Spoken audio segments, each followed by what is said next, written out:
L'info écho avec Capital. On commence par la phrase du jour. Il n'y aura pas de hausse d'impôts, a assuré Elisabeth Borne ce lundi 28 août à la rentrée du MEDEF. La Première ministre a promis de poursuivre la politique fiscale favorable aux entreprises initiée depuis 2017. Elisabeth Borne a voulu rassurer les patrons en défendant la politique de l'offre qui s'est traduite par des baisses d'impôts et de charges pour les entreprises. Cette politique marche, ce n'est pas maintenant que nous allons changer de cap, a déclaré la chef du gouvernement.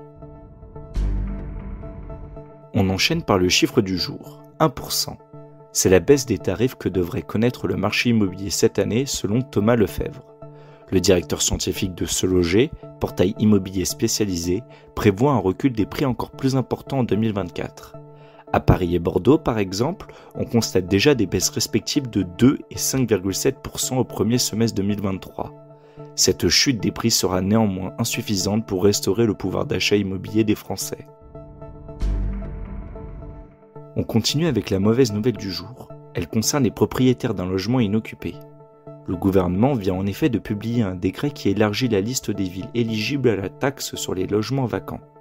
En 2024, 3693 communes pourront appliquer cet impôt local au lieu de 1140 actuellement.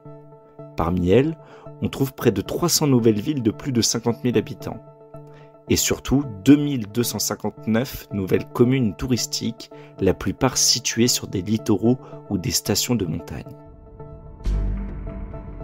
Et pour terminer, l'alerte du jour signée Hervé Boulol, responsable retraite et vieillissement démographique au sein de l'OCDE. Selon lui, les réformes des retraites actuelles et passées risquent de ne pas suffire dans la durée. Si elles visent à assurer un équilibre du système autour de 2030, elles seront insuffisantes au-delà. Plus de détails sur capital.fr. C'était l'info écho avec Capital.